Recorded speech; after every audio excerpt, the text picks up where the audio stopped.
when the conspiracy groups and the haters raised their heads and decided that they would overthrow the results of the elections and replace the newly elected pro-democracy leaders with an authoritarian form of government. Groups like QAnon, the Proud Boys, the Three Percenters, the neo-Nazis, the Ku Klux Klan, the white supremacists, and the militias who dressed up in fatigues and played war games on the weekends. These groups stormed the U.S. Capitol on January 6th in order to overturn the results of the presidential election. It has been argued that they literally came within inches of succeeding.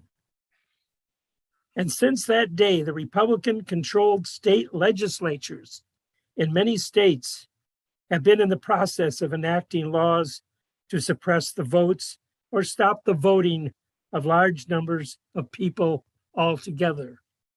Time will tell.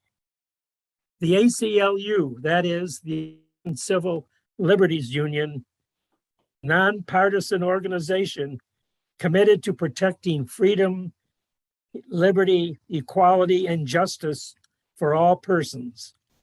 The organization directs aggressive legislative and educational programs in addition to its traditional work in the courts. We are fortunate today to have Colleen Connell, Executive Director of the ACLU of Illinois, to discuss her thoughts on rebuilding our democracy.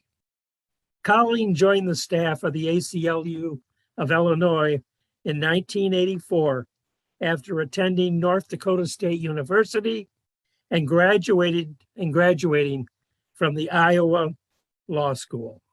She has argued cases before many courts, including the U.S. Supreme Court, most of those cases involving civil liberties. She was appointed to the position of Executive Director of the ACLU of Illinois in the year 2000. We are appreciative that she has agreed to speak to us today during these times. Let's welcome Connell. Thank you so much, Don, and good morning, everyone. And thank you for such a lovely introduction. I can think of no group of people that I'd rather discuss the serious topics of today with than you all. And I'm so appreciative that you invited me back. Although in candor, I was hoping that circumstances would have allowed an in-person meeting this year. And so I'm going to be shameless and say, hopefully next year, if you invite me back again, we'll be in person. So anyway, I want to dig right in and just state that as Don was really relating, the now former president posed an existential threat to our democracy. And I think the task in front of us is confronting and then committing to fixing the profound damage that he inflicted. Just to go through, I think perhaps a short list of some of the horribles. And again, to echo Don, he weaponized racial grievance with an intensity not seen in decades. And then he used that weapon to attack people of color, and as we saw on January 6th, our democracy itself. He would not have inflicted so much damage had our democratic structures not been so weak. Thus, it seems that the survival of our democracy depends on our collective commitment to rebuild. I want to start with a little bit of explanation of why I think the structures were so weak. And I'm going to start with the Supreme Court's decision in 2013 in Shelby County, which essentially gutted the Voting Rights Act of 1965. That decision by the Supreme Court fast-tracked state efforts to suppress votes and to gerrymander districts thereby diluting the voting impact of many Americans, most specifically Black Americans and other people of color. This gerrymandering and voting suppression then reinforced the toxic power of the Electoral College, the framers' intent to entice Southern states into the Constitutional Compact back in 1787. And the Electoral College, as we continue to see, delivered to those Southern states a great deal of power to thwart majority rule. And that power has, again, been exacerbated, or the risk of the misuse of that power has been exacerbated by the voter suppression and the gerrymandering that occurs. So I think that the last 4 years, looking back, at this point, 7 months and a few days after the inauguration of a new president, underscore the need to repair our country at both the state level and the federal level. To do that, I think that we must take the long look and address some long-standing problems. And these aren't going to be easy problems to address, because I've been with our republic, I think, in many ways since its founding. The first issue I think that we must really think about addressing in a more profound way are the problems of inequality. And then we must also and simultaneously think about how we can implement changes to our voting systems and our governing structures.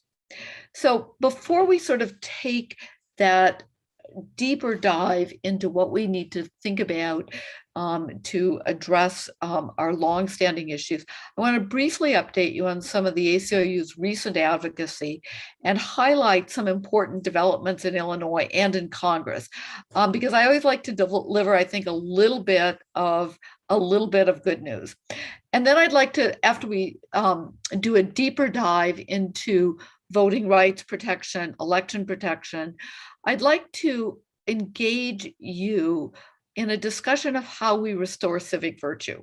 So no easy assignments for today, because I think that, again, sort of long-term fixing our country, we need to restore that civic virtue and the democratic norms, many of which are unwritten.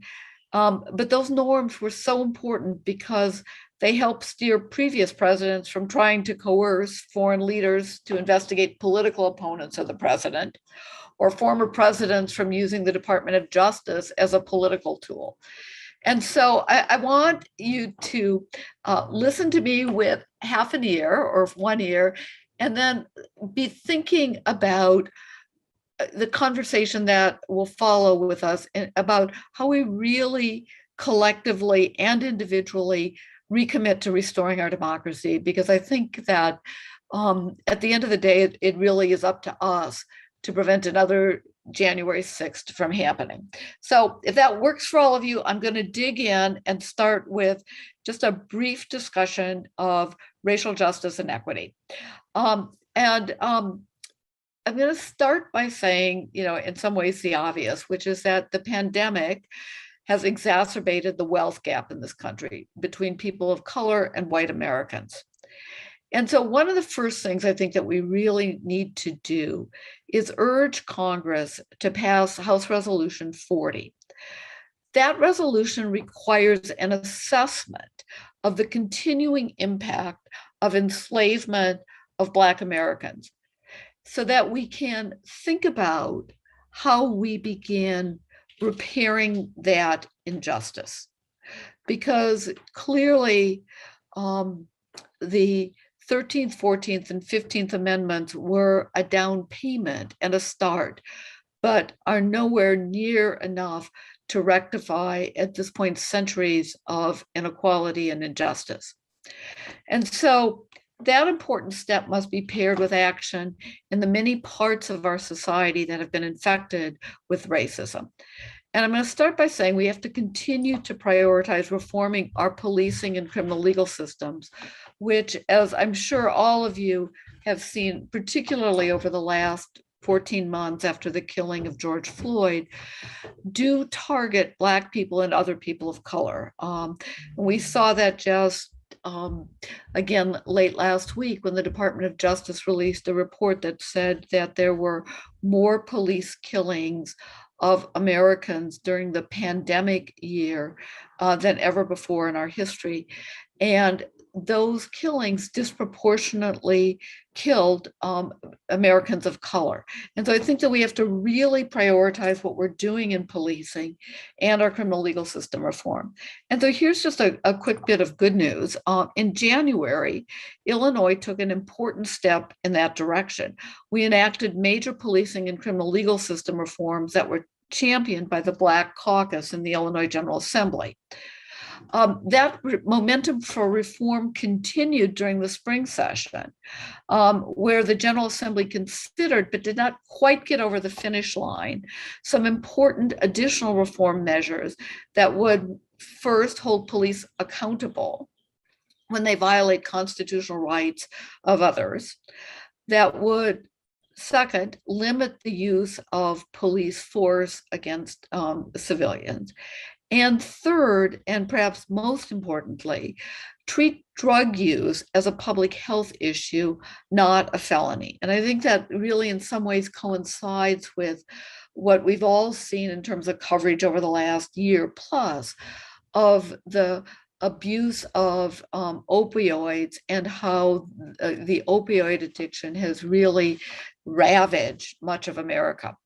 And so I think that it's, again, we need to continue to sort of look at how we treat these important issues and acknowledge that treating drug use and other substance abuse as a criminal legal system issue has not worked well for anybody, not for society with the huge costs of incarceration, not for families whose loved ones are behind bars for a substance abuse or a dependency that may actually have started with a medical problem, and obviously, and perhaps most tragically, not for the individuals themselves.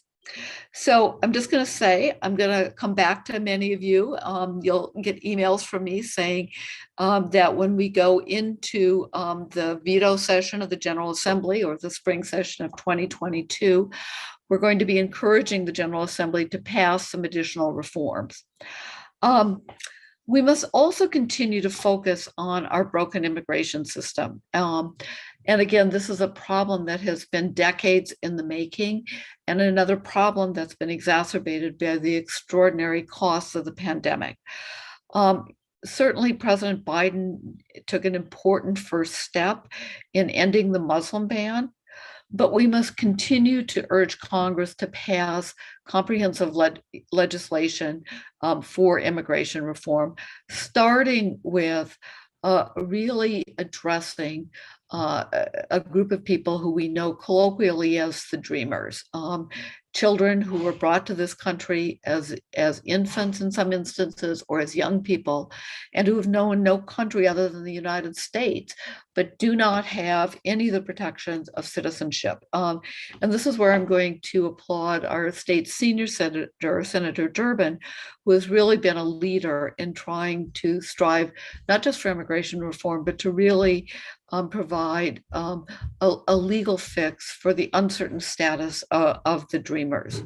The second thing that we must really do, or the third thing that we must really do, and this is where I want to really dig deep and grapple with the problems of our democracy that were laid bare over the last 4 years, and particularly, again, as Don said, on January 6th. Our democracy has been wounded by the great lie of election fraud. And I think that the reports that have come out over the last 6 to 7 months, including the report that came out over the weekend, that the former president really pressured the Department of Justice, mercifully, by and large, unsuccessfully, to make completely false claims that there was election fraud, and then, quote unquote, the president and his allies and state legislative allies would take it from there to undo the results of the popular election just show how broad and pernicious that great lie was. And so I think that we need to acknowledge that law, and then we need to think about how we can robustly and comprehensively protect the right to vote. And again, to echo Don's introduction, I mean, since the 2020 election, 43 states have introduced restrictions on voting rights, an effort to constrict ballot access that we have not seen since more than 150 years ago, during the height of the Southern response after Reconstruction. And we simply cannot, if we want our democracy to survive, permit the lie of voter fraud to be used to justify voter suppression, because that's what that lie of election fraud is directed at, to allow states to enact laws that suppress votes under the guise of protecting against non-existent voter fraud. So we must urge Congress to restore the effective protections of the Voting Rights Act that were eviscerated in Shelby County. You'll be seeing in the next few days that the American Civil Liberties Union nationwide, as part of a new national voting rights mobilization campaign led by the NAACP, the National Association for the Advancement of Colored People, and in partnership with the American Federation of Teachers, the National Education Association, and the Service Employees International Union, is building a multiracial voter mobilization campaign that is focused on calling for federal voting rights protections, and that is resisting the continued attacks on Voting Rights Act. Among the protections that this new campaign are calling for include Congress passing the John Lewis Voting Rights Act, named after the civil rights icon and now late Congressman John Lewis. The John Lewis Voting Rights Act would help restore the protections of the Voting Rights Act of 1965. In particular, it would restore the Voting Rights Act requirement that certain states, primarily the states in the old Confederacy, pre-clear certain changes to their voting rights laws with the federal government. That pre-clearance requirement for the 40-some, almost 50 years between the enactment of the Voting Rights Act in 1965 and the Shelby County decision essentially provided federal oversight that prohibited the southern states from reinstituting the voting restrictions that were so prominent in the Jim Crow era. The John Lewis Voting Rights Act would also continue to implement the Help America Vote Act that was passed more than 20 years ago by prohibiting voter ID requirements that are more stringent than the voter ID requirements that are in effect and would be in effect when the John Lewis Voting Rights Act is enacted. The Lewis Act would also include greater protections for multilingual voting materials. And I think that this is so important given the fact that the pandemic continues to rage, and when we get out of it is anybody's guess. The John Lewis Voting Rights Act would protect early voting and multiple voting locations that make it easier and safer for Americans to vote.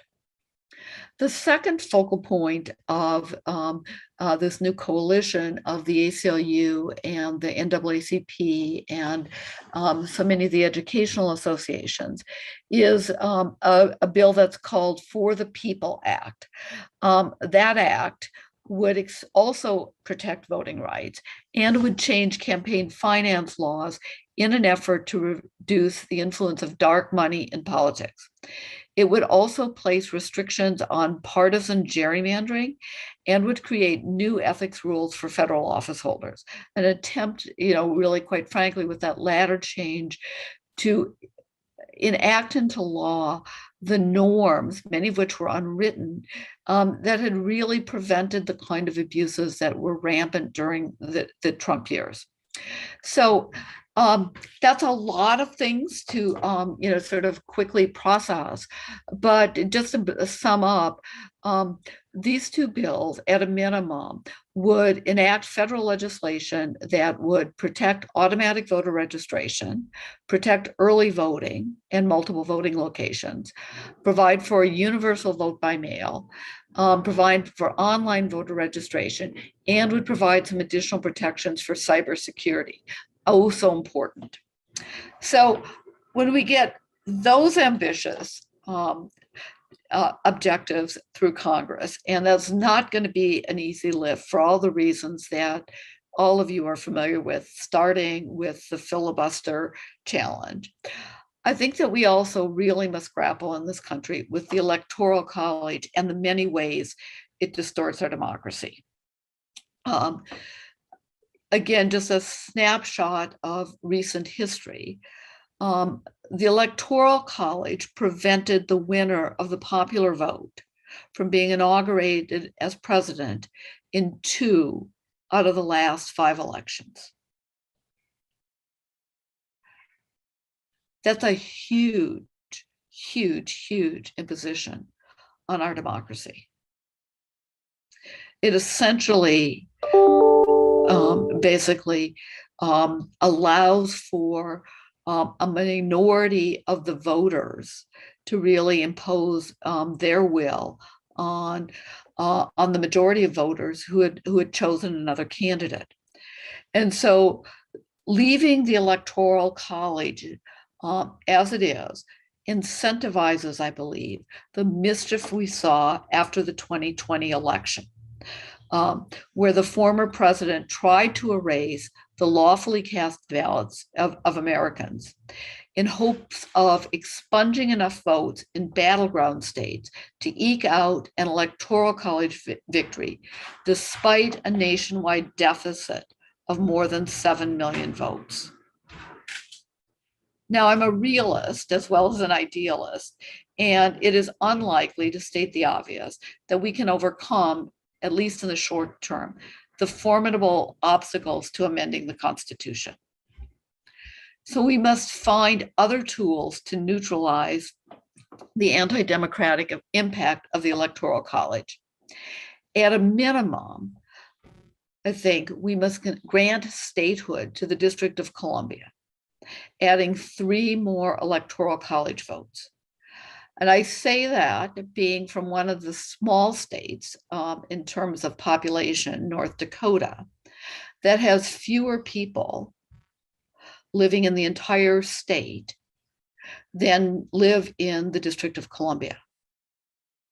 And yet the people of North Dakota have 2 senators and a member of Congress. The same can be said about our neighboring states. As a former North Dakotan, of South Dakota, which has a few more people than North Dakota, and Wyoming, which has a few fewer people than North Dakota.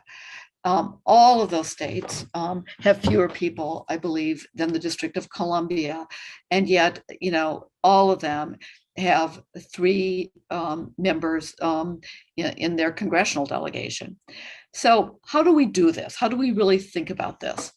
In addition to granting statehood for the District of Columbia, I think we must continue to mobilize support for the National Popular Vote Compact. If adopted, the compact would direct states to award their Electoral College votes to the presidential candidate who wins the nationwide popular vote. I'm going to commit you to the Brennan Center website if you're curious about the mechanics of the National Popular Vote Compact.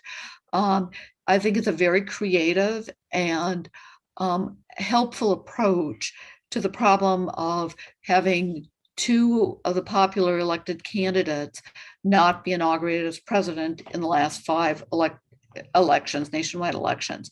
And the constitutional scholars who have studied it actually strongly believe that it will pass constitutional muster. So I think it's the kind of creative strategizing we need to do to really protect our democracy. And so I want to just again say that These policy fixes that I've identified, including the Popular Vote Compact, including DC statehood, including For the People Act, including the John Lewis Voting Rights Act, are not enough, even if we're successful in getting them through a divided Congress and gerrymandered state legislatures. I think our challenge is much larger, and this is where I really am going to, again, say I really think we need your help. I think we need everybody's help, because the situation we're confronting is the need to stitch together a civic fabric that has really, quite frankly, been torn asunder over the last 4 years. As I suggested earlier, our system is largely governed by norms, understandings that we share across the party and ideological differences that we feel so acutely in this age. And, just a couple of additional data points on this. I was really alarmed to see a report or a polling by the Pew Research Group a couple months ago that showed that not only did a disproportionate number of Republicans question the legitimacy of the presidential election in 2020, but a large number of Republicans also seem to reject the fundamental tenets of democracy and express preferences for a more autocratic form of government. And I say this not because the ACLU is a partisan organization. It's not. We are firmly committed to nonpartisanship and to protecting across party lines the protections of the Constitution. I share that because I think it underscores the enormity of the task in front of us and the fact that in some ways we have an asymmetric level of polarization going on. And so I think that we are at a very dangerous time in our democracy. And again, to echo something that Don said in the introduction, in so many ways, the further out we get from January 6th and the more we learn about it, the more it seems that we really escaped very narrowly an insurrection that was directed at overthrowing the results of a valid election. And so this is where I think that we have to acknowledge that we have a huge fix that we really need to begin to grapple with. And I'm going to confess to lacking anywhere close to a comprehensive plan or answer for these challenges. But to me, it begins with, I think, just a few basic norms. And then I'm really going to, again, say, please ask me questions and please offer solutions. But let's talk about some of those norms. For me, I think that the first norm is that we should not support any candidate for public office at any level and in any party who does not support and respect the sanctity of the ballot box. If a democracy means anything, it means fair and free elections. And if a candidate is going to question the validity of elections and undermine our electoral system, that candidate needs to be called out, not just by the media, but by each of us. And again, this is where I'm going to underscore the ACLU's nonpartisanship. I think what Congressman Adam Kinzinger is doing with respect to his service on the January 6th commission is hugely, hugely, hugely important for our democracy, because I think it is important that both political parties undertake this examination of who was involved and what happened on January 6th. And I very much applaud his courage in standing up against immense pressure from his own political party and serving on this commission. I think it's really important, and I think I call on all of us to put country first and ahead of party. The second thing we must do after we really, I think, scrutinize candidates is I think we must also engage our circle of family, friends, and acquaintances in discussions about policies that advance not only fairness and equity, but democracy. And we need to talk about the fact that we are better as a society when everyone is treated fairly, and we need to engage. We need to engage with each other again, not on social media, but in real conversations that aren't limited to 120 characters. And finally, and that's all for my ideas, I think we really need to dig down deep and support the institutions that are at the center of our civic fabric: local media, public schools, and basic civic organizations, including the North Shore Seniors. These groups, these organizations deserve our support, and our democracy needs these institutions to be robust and vibrant if we're to survive. They need our support, and their presence and our presence in these institutions can make a huge difference. As I said, these are just starting points. I'm really hoping that you have other creative ideas, and I really would like to, at this point, spend the next 20 minutes or so answering your questions and hearing your ideas, because I think we're all in this together, and our democracy and its continuation depends on all of us, as they would say in the baseball world, getting a mitt and getting in the game. And so, or getting a mitt and staying in the game. So at that point, I'm going to turn it over to questions and say thank you so much for this opportunity to talk. Jill? Don, you're on, Don. Yes. Thank you. Colleen, that was great. You laid out the challenge for all of us, and there's no mistaking. My question is this, to start off. There's a lot of things that you outlined that need to be done at the federal level in Congress. Is the ACLU actually going to the state courts where the most critical elements of suppression are taking place? And then part B of that is, what about going to the Supreme Court as directly in bypass of the... So thanks for those questions, Don. The answer to the first question is yes. The ACLU, which has an affiliate in each of the 50 states and Puerto Rico and the District of Columbia, is using every tool available, including going to state courts to challenge restrictions on voting and to protect the sanctity of elections. The ACLU, in coalition with a number of other groups, including the NAACP and the Southern Poverty Law Center, has filed one of the challenges to the voter restrictions that were enacted by the state of Georgia earlier this year. And we're gearing up for a challenge if the Texas legislature succeeds in enacting the voter restrictions that were delayed, if not permanently blocked, by the fact that many brave members of the Texas legislature fled to DC to eliminate the possibility of the requisite quorum to enact that restrictive legislation.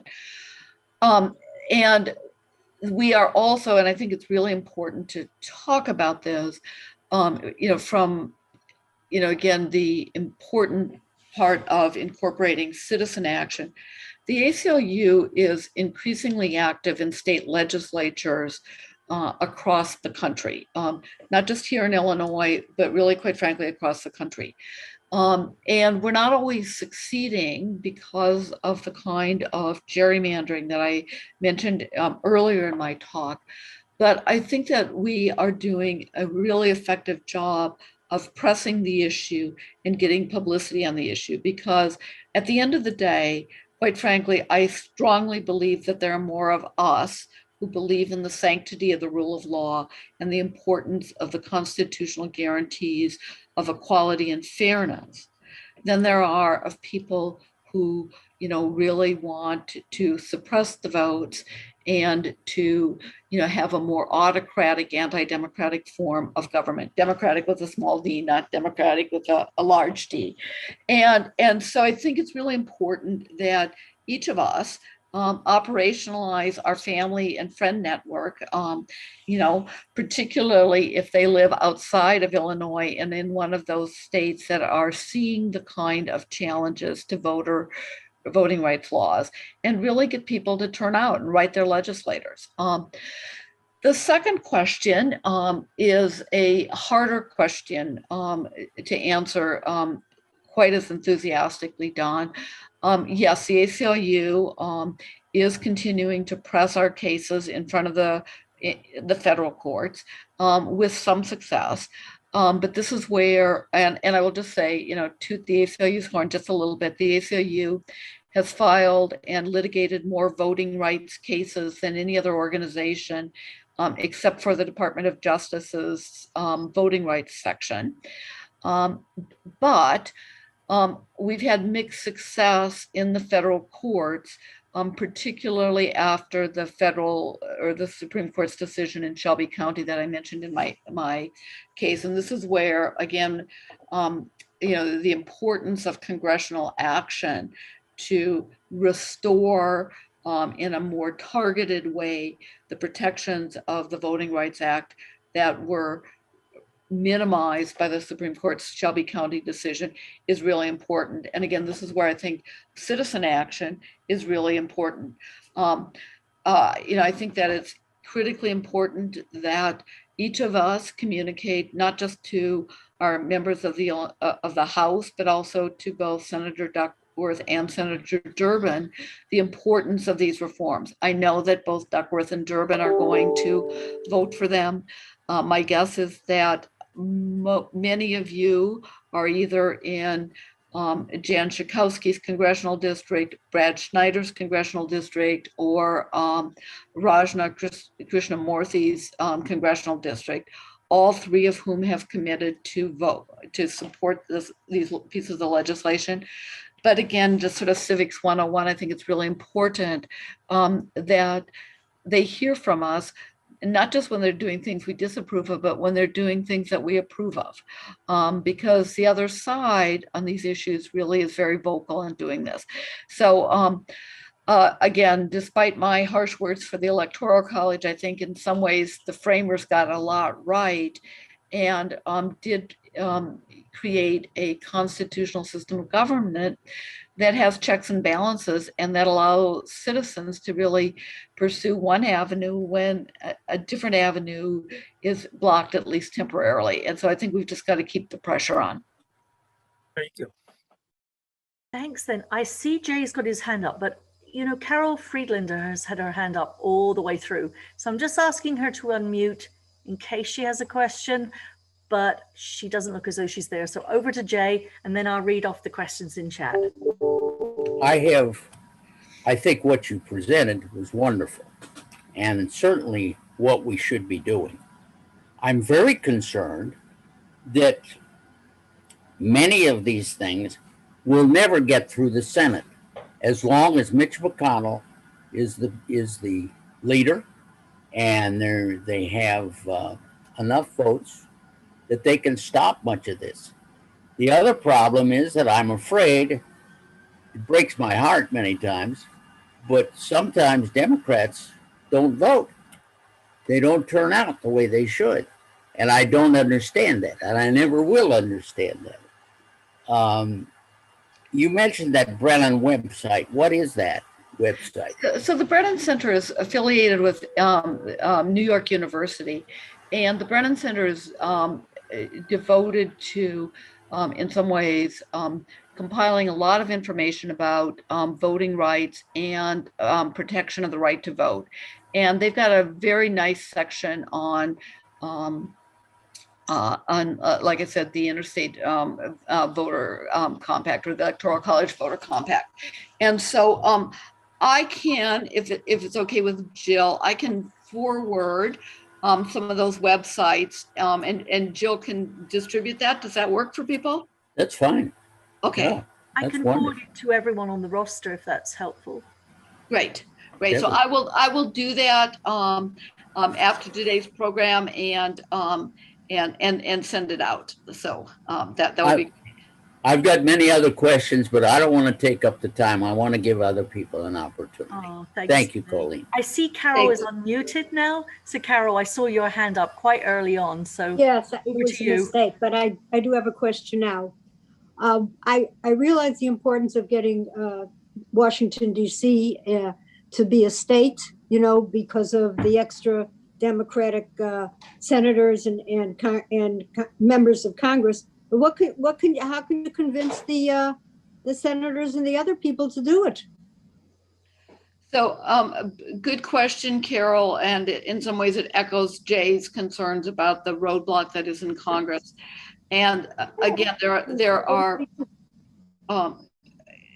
no easy answers, but I think we have to play the long game and the long strategy, including, writing, members of, Congress and the Senate who aren't our own representatives, and encouraging our friends and colleagues who might live in those states to write those letters and write those emails. I mean, and this feels so incredibly frustrating, I think, to all of us, because it seems like a Sisyphean task. But I'm just going to go back and say it was 100 years between the time that the Supreme Court eviscerated the first Voting Rights Act, 80 years. I better do my math skills, in the 1870s and 1880s, until Congress enacted the Civil Rights Act of 1964 and the Voting Rights Act of 1965. And it's an uphill lift, but I think we really have to commit to it, and to go back and sort of echo one of Jay's concerns, in the fact that many people don't vote, and what is the reason for that?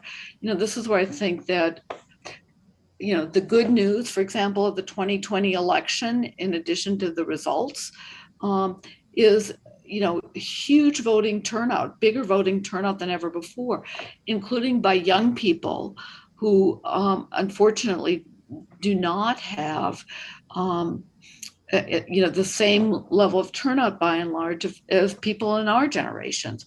And so I think that one of the other things on each of our to-do lists is to appeal to our children and our grandchildren, and have them appeal to their friends about the importance of voting. I'm so very proud of my daughter, who actually persuaded several of her friends to register for the first time and to vote. And I think that we all need to actually specifically talk about these issues that I'll just speak for myself, but I suspect I'm speaking for many of you. It's never occurred to me not to vote. I mean, it's I have voted in every election since I was old enough to vote, and every election. And I think that we need to sort of restore that kind of sense of civic virtue. And I mean, and I think that we have to again sort of be willing to talk to people. I mean, I'm always struck by one of my colleagues in the office who is a Black woman, and like us, has voted in every election, but who constantly encounters in some of her work with the ACLU, people who say, why should I vote? This democracy isn't working so well for me. Why should I vote? And I mean, that's a reality that they're confronting. It's not working for them. And I think that, we have to really, both acknowledge that and then really say, we need you to take a long term and view of this and begin to vote, because we certainly can't begin to make any of the changes that I mentioned legislatively, unless the votes are there. And so again, I think that this is something that we need to get out there and really talk to people we know and get outside of our bubble. I mean, I'm reminded of that old United Airlines commercial that probably all of us saw, probably ran 20 years ago, where, the CEO comes in and says to the sales force, hey, starts handing out tickets and says, we're going to go out there and we're going to talk to people, our figures are tanking. It's not good enough to just be on the phone. And I mean, I know I'm saying this in the midst of a pandemic where I, like you, am likely going to push off our office reopening. But I think we have to really think about engaging more people outside of our bubble. And I know we've all got long to-do lists, but it's really important. Thank you, Colleen. So you have a fair number of questions from the audience in chat. So we've got about 8 minutes left. Shall I just plow on reading through in order? And of course, when you have to go, I'll give you a time when it's 11:30, or we can stay on a bit longer if you'd like. So the first question from Ron is, if Trump is the symptom, not the problem, how does ACLU change conservative moves towards authoritarianism? Can't say it. Authoritarianism. I can't say it either. I think I don't want to. I have a disconnect. So I think, again, this is where we have to just grab the proverbial bull by the horns. I still talk like I'm from North Dakota, and basically just to say, that our Constitution actually provides for democratic small d protections, and really, challenge people when they start pushing for this authoritarianism. That's not what the Constitution provides. That's and I think that I think we have to just call it that. And I think that we also have to, again, within the bounds of civility, challenge things that aren't true. When people say, there was widespread voting fraud, I think we need to challenge that. I think we need to say that has been rebutted by every credible source that has looked into it, whether it's been, Republican state legislative commissions like in Michigan, state Supreme Courts that are dominated by Republicans like in Pennsylvania, and the federal courts, the 40-some lawsuits that Trump or the Trump campaign filed, all of them were dismissed. And in several of those cases, the courts, many of the judges had been appointed by Trump or by other Republicans, basically now are calling the attorneys in, and basically saying, you're going to face sanctions from the court for filing pleadings that have lies in them. I mean, as I know that there are a number of lawyers on this call, as all the lawyers on this call know. You cannot, when you file something with the court, there are both federal court rules and state court rules that basically subject an attorney to punishment if you say things in those pleadings that are false. And I think that we need to hold people accountable for abusing the system. Colleen, yep. I asked the question and I've been unmuted, and I thank you for that. I just want to follow up with this question. I understand how the law operates, not being a lawyer, but being just a concerned citizen. But to me, it seems like there's an education element missing that maybe ACLU can address, because to me, the authoritarianism is coming from some of the supporters who don't know any better. So what can ACLU do to address that side? So, Ron, I think you're spot on, that we have an educational deficit in this country, particularly constitutional educational deficit. And I think that the ACLU is addressing that. The North Shore Seniors does not need educational value.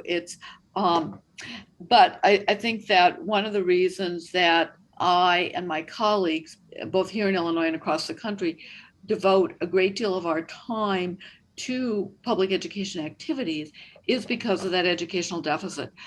And I think that the reason, for example, going back to that coalition I mentioned at the beginning of my speech that is pushing for the John Lewis Act and the For the People Act, we are joined by the two largest educational associations in the country, the National Education Association and the American Federation of Teachers, is because of that educational deficit. And I think that we have to support our schools and our educators. And I think that we again have to tackle what has been happening over the course of the last 50 years, driven in part by the efforts of the state of Texas and the Texas Board of Education to essentially distort the history and constitutional and civic teachings that are put forth in the school textbooks. I mean, Texas has been such a large textbook market over the last 50 to 60 years. And there's lots of documentation of this. They've basically used that platform to strong arm the textbook publishers, just for example, continue to talk about the Civil War as a battle for, states' rights, as opposed to, confronting and challenging and eventually abolishing slavery. And so again, I think that we do have to devote more efforts to that.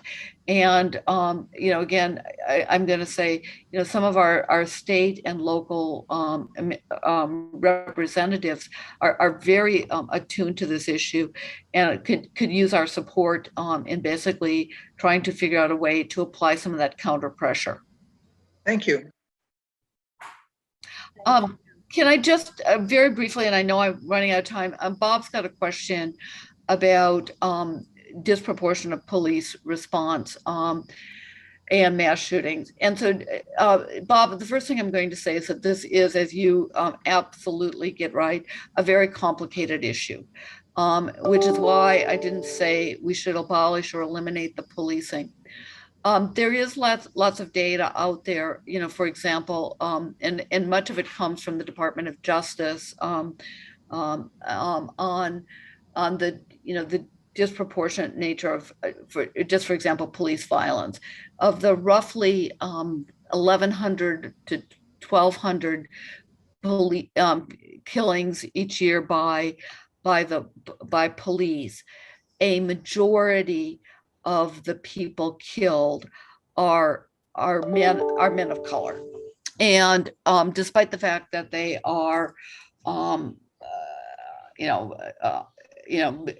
think the Black population in this country is 12%, maybe 13%, and again, very, disproportionately, skewed toward that, and that DOJ data is not really mass shooting data or gang related data. I mean, it's the kind of killing we saw, like, for example, of George Floyd. And so it's a very complicated issue. And I'm going to just say, if you have a last minute cancellation again, please always have the ACLU on speed dial. I think the issue of policing reform and criminal legal system reform would occupy an entire hour and would be of interest, I think, to everybody, because it's a really, really important and a really, really complicated subject. And I'm not doing justice to it. But I did want to acknowledge that question, Bob. Thank you. And thank you. Bob's unmuted if you had anything to add to it. No, I think, the question I was wondering about is, to me, a big driver is poverty. And it seems that people from those communities are at more risk. But I was trying to get at is whether, I know that there's more minority people that are killed by police than others. But how does that represent the people who actually are committing crimes? I think the police are also psyched up about some of these gangbangers, and they see a black guy, they think it's a gangbanger automatically, that kind of Yeah. stuff. So, but yeah, Yeah. I think you're right. There's no easy solution to this one. So Yeah. thank you. Thanks, Bob. So moving on to Alan's observation, really. RAC Illinois Religious Action Center is doing many things you talk about in Illinois. www.rac.org. I don't know if you're familiar with them. And then Ron asked another question: is ranked choice voting a better way? I think we should think about it, Ron. I think that again, just to state the obvious, I think it was Maine or New Hampshire seemed to run it quite effectively. I think New York City, not so much, with some of the challenges, but I definitely think we should take a look at it. And I think that, I think we should explore all those kinds of situations. And there was one other sort of, again, voting rights question, a national ballot possible. I don't know I think that's hard given the, the nightmares of the butterfly ballot debacle in the 2000 election are still, fresh in my mind. But I think that the Constitution commits to state authorities the running of elections by and large, including a ballot. But I think that there could certainly be sort of a model ballot, that election designers could think about. But again, this is where there are just so many challenges because of how decentralized our election system is. And there are many, many different types, just even of voting machines, that complicate the process of how you'd come up with a model ballot. And then, we still have the challenges, I think, of hostile state election authorities that may not have the incentive to really make voting as easy as possible. And Dave's question about, and I agree with you that, the right of the state electoral college representatives to overturn the people's vote is absolutely, ridiculous. And the ACLU is contemplating, as are many of our coalition partners, whether there are good legal challenges to this. And I have to think, that there are. I mean, whether it's the 14th Amendment or the 15th Amendment, I think one of the privileges and immunities of citizenship, ought to be, that your vote counts. So to be continued. Thank you. And that was the last question in chat. So thank you again, Colleen. I know Don wants to say a few words. Thank you. Yeah, Colleen, I just want to say again, you enlighten us so, you challenge us so, but for sure, you are going to get an invitation to come back and speak to us. We always learn something, and we're supportive of you. So, Jill, that's all I have to say. Thank you again. And thanks for coming, everyone. Thank you so much. See you soon, Colleen. Bye-bye. Thank you. Thank you, Colleen. Bye. Bye-bye.